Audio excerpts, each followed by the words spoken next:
अपन ने नहीं करी। लेकिन अब पछताए का हुआ जब चिड़िया चुग गई थे तो बाद में खूब मनौती पतौती करो वो नहीं होता, इसलिए मन्नत तो पूरी करे देना चाहिए। फिर भी इनकी माता ने बोला अभी तक जल्दी तो हम माफ नहीं करेंगे।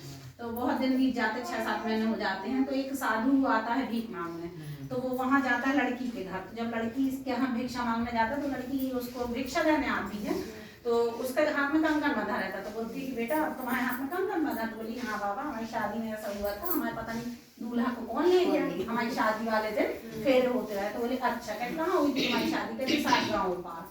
कहते अच्छा। फिर वो जब रास्ते में फिर जाते हैं तो वो कंगन बंधा दूल्हा दिखता है, पेड़ के नीचे बैठा रहता।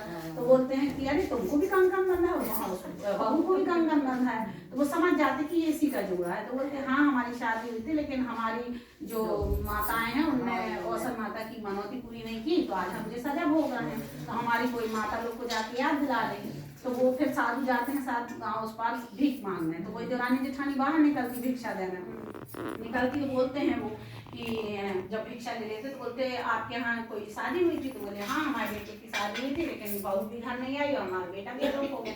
तो बोले नहीं वो तो आसन माता मंदिर के बाहर बैठा है और आपकी कोई मनौती थी आपने की नहीं है। तो बोले कि हाँ बाबा क्षमा चाहते हैं, सही बात है हम लोग ने मनौती पूरी नहीं की, हमें सुहागले करनी थी। हमारे जब मतलब माता का दिया हुआ था वो लड़का, तो हमने उस समय रहते नहीं करे, हम टरकाते गए। तो बोले कि जैसा माता देना था वैसे लेना भी आता है, अब तुम उनकी मनौती पूरी करो और मतलब समय याचना मांगो, उनकी सुहागले करो तो उनका जोड़ा फिर बन जाएगा। यहीं देवरानी जेठानी घर में संभाल लेती, जैसे अपने कोई संकट आता तो अपन भी घर में संभाल लेते हैं, माता मैं ऐसा काम कर दो सुहागले करेंगे। वैसे वो बोली कि माता हमारे लड़का बहू दिला दो, उनका जोड़ा बना दो, हम और अच्छे से 7 गाँव सुहागले करेंगे।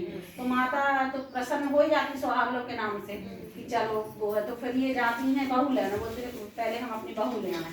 तो ये लोग जाती बोलती नहीं हमारे कुंवर मिल गए हैं तो हम बहू लेने आए हैं। तो ये देवरानी जेठानी बहू को घर में लाती हैं।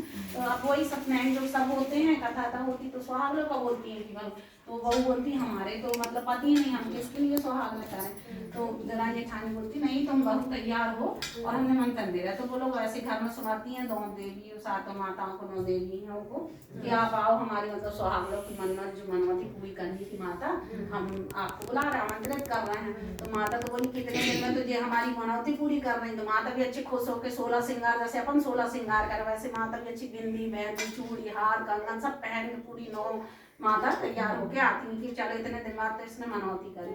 तो वो अपनी सास अपनी बहू को समझा देती है कि जैसे ही माता आए तो तुम उनके पैर पकड़ लेना। तो यहाँ जैसे अपन तैयार होकर बैठे वैसे 7 गाँव की औरतें नहीं होती, सब तैयारी होती है, आसन लगता है, चौक बोलता रंगोली लगता है, खूब अच्छा सजाती है पूरा गाँव। तो माता इतनी प्रसन्न रहती कि सोचती चलो इसने इतने दिन में मनौती करी तो अच्छी करी, लेकिन साज सजावट देख के खूब खुश हो जाती है माता, क्योंकि माँ तो भावनाओं की भूमि अपन उनको दे सकते हैं इतना, है कि नहीं। तो वो बोलती चलो इसने इतने दिन में करी, इतनी बात बहुत खुश होती। तो जैसे वो द्वार पे आके उनके दरवाजे पे आके खड़ी होती हैं, कलश जला रहता है, वो द्वार पे खड़ी होती है माता, तो ये बहू जाती है जाके सीधे उनके पैर पकड़ लेती। तो वो खुशी इतनी रहती कि वो आगे पीछे कुछ नहीं देती और साफ बोल देती अखंड सौभाग्यवती रहो, सदा सुहागन रहो। तो बोलती बहू बोलती माता आपने हमें सुहाग तो दे दिया, मतलब आशीर्वाद दिया, लेकिन हमारा तो पति है ही नहीं, जोड़ा है ही नहीं है।